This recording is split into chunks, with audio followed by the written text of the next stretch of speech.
guys, hope you've had a lovely day. It's Val, Frank and our friend Paddington here, and today it's silly story night. Yay! I love silly stories, can you tell? Yeah, and we've got a great one for you today. It's called Billy Beast.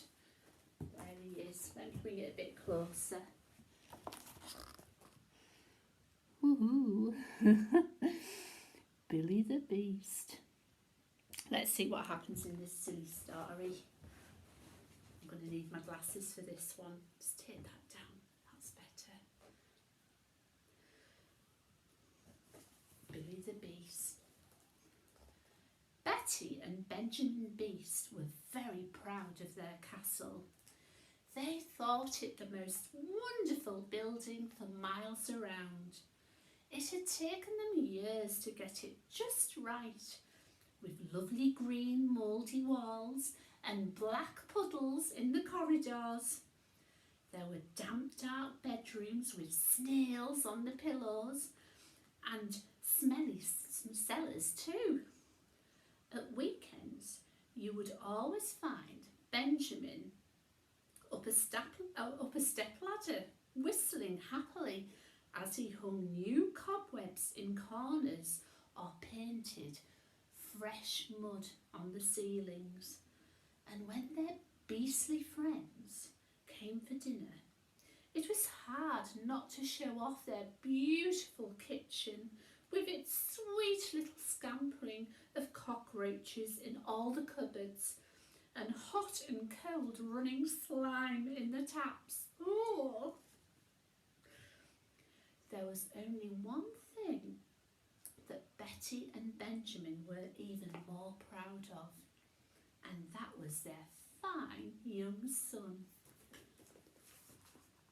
Billy the Beast. Actually, I think he's called Billy Beast, not Billy the Beast. They loved Billy more than words can say, and the truth is that Billy was a bit spoiled. They were always giving him some treat or other, an enormous pet toad in a box, or as much crunchy earwig ice cream as he could eat, which wasn't really very good for him.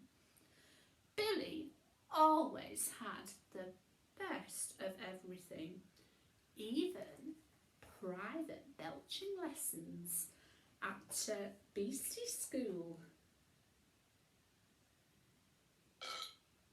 Oh, dear me, Billy. Goodness me. By the time he was 16, Billy had grown into a fine-looking beast. He was tall and strong and had plenty of lovely fleas in his hair and the sharpest brown teeth a beast could wish for. The truth was that there wasn't a girl beast around who wasn't in love with young Billy, with those twinkling yellow eyes and that cute way he had of wiping his snout with the hairs on the back of his hand. Who could resist? Yes, quite. But as far as Benjamin and Betty were concerned, it would have to be a very special girl. A girl beast who could be disgusting enough to marry their son. Now, the question I'm thinking, Frank, is there such a girl? Well, we'll have to carry on the story and see. So, the three of them just carried on living happily together from day to day. Billy and his toad practiced their burping, and everyone who met the Beast family thought they were the luckiest, smelliest, most horribly beautiful family they had ever met. Benjamin and Betty were out gathering frog spawn for lunch, leaving young Billy playing with his toad in his bedroom, when Billy heard a noise outside. And when he looked out, he saw an old man wandering about in their beautiful, weedy garden. He had tied his horse to a tree and was busy stealing Betty's prize-winning prickly roses. "Oi! What do you think you're doing?" shouted Billy. "This is a private castle, you know. My mum will eat you if she catches you here." When the man looked up at the castle and saw young Billy all hairy and horrid, with a big toad sitting on his head, he was absolutely terrified. "Oh, please don't eat me, Mr. Beast," he stammered. "I got lost, and I promised my beautiful daughter I would bring her a red rose and, well, not from our garden, pal," snorted Billy. The man was so frightened he promised that he would send his daughter, Beauty, to marry Billy if he was allowed to go free. "All right," Billy agreed, "but she'd better come soon, or my dad will be after you too." "Oh, I'll send her straight away," said the poor man, jumping up on his horse. "And she better be as beautiful as you say," Billy called after him. "Oh, yes, she is," shouted the man, riding away as fast as he could. "There's nothing in the world more beautiful than my daughter." "What? More beautiful than my toad?" called Billy, but the man was already out of sight. When Betty and Benjamin came home, Billy told them the whole story. "I'm going to be married," he grunted happily, "to the most beautiful girl in the world. The man said there's nobody more beautiful than Beauty." Betty and Benjamin were very pleased to think that their son was going to be married to the most beautiful girl in the world, although they did find it quite hard to believe that anybody could be quite as good looking as their Billy. Early next morning, Beauty arrived. Billy saw her horse coming up the hill towards the castle. He quickly ran to the mirror to make sure that his teeth were nice and black, and he checked that his breath was good and smelly. He splashed a little skunk juice under his arms as well, just to freshen himself up a bit. And then he ran to the door to meet his bride. Billy was very excited. As the doorbell rang, he twisted his face into the most beautifully disgusting shape that he could manage and then pulled open the door. Well, when Beauty saw Billy, she almost fainted on the spot. Well, Billy could understand that, because his handsome looks often made girls feel weak at the knees. What he couldn't understand was that Beauty wasn't beautiful. In fact, she just looked like any ordinary girl. She was hardly hairy at all, except on her head, and her teeth, well, they were all sort of white and shiny. She had a horrid pink nose where her snout should be, and little fingers instead of nice claws. Ugh, it was disgusting. "I bet she doesn't even have a hairy chest," thought Billy in dismay. Betty and Benjamin were also very disappointed. but they tried not to show it.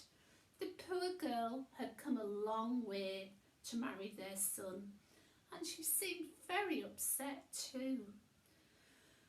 Well, I'm sure she'll look better once we get her rid of that nasty white dress and pop her into a nice mud bath, said Betty kindly.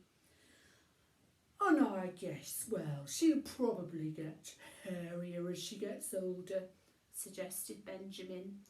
Perhaps she hasn't been eating a healthy diet. I expect she's hungry after that long journey. Let's start her off with a nice lovely bowl of warm earwax and slug juice. So Betty and Benjamin set about trying to make Beauty a little bit more beastly, and Billy went into the garden with his toad and sulked. After a few days, Beauty began to get used to living with the beasts, and Billy had to admit that she was looking a little bit better, and at least she was getting a bit more smelly. But then Beauty would go and spoil it all by doing something revolting like washing her hands before a meal or combing her hair. And everyone realised that no matter how they tried, Beauty would never be truly disgusting. Billy promised his parents that he would try to get along with her, although he swore that he would never marry her. He patiently taught her to burp nicely and to dribble, but she was a very slow learner.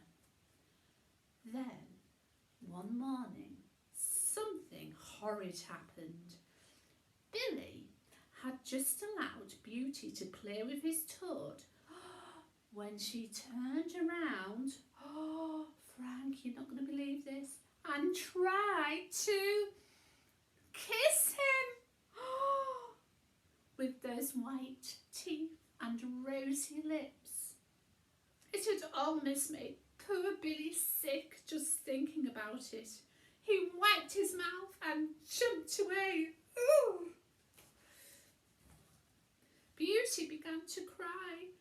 I can't help it, she wailed. I can't help looking like this. Of course I would like to be hairy and horrid like you, but couldn't you try to love me for what I am instead of the way I look? Billy really was a very kind-hearted beast and began to feel sorry for Beauty. He saw that she was right. It doesn't really matter what you look like. It's the person inside that counts. Do you know what? I think Billy's learned an important lesson there, hasn't he? Because it doesn't really matter what you look like, does it? It's who you are that's important. Before he knew what he was doing, Billy had put down his toad and taken Beauty into his hairy arms, and he put his snout close to her little head and smack kissed her tiny snubby nose.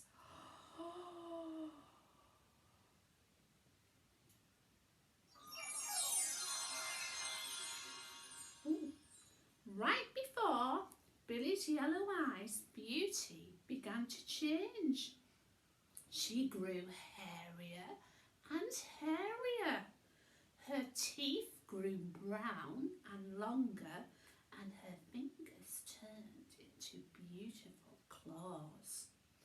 At last she stood before him, a truly wonderful beastie girl with the most gorgeous damp snout Billy had ever seen, and a delightful smell of old socks and kangaroo sweat.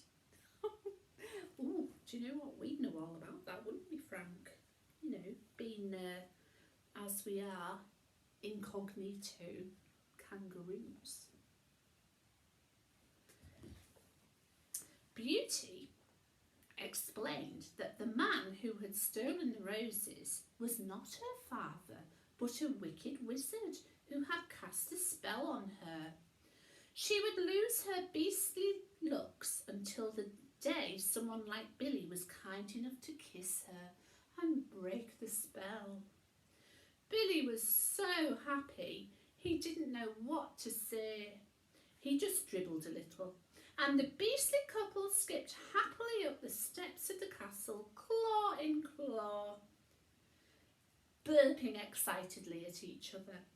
They were all disgustingly happy for the rest of their beastly lives.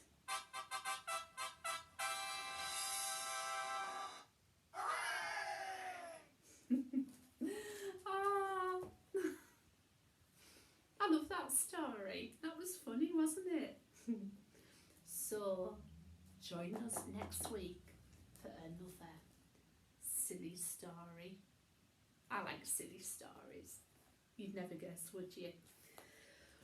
Right. Get ready for bed now. Get all cosy. And it's a goodbye from Frank. Goodbye from Paddington. You take care, and we'll see you very soon for another story time. Bye. Ta-ta.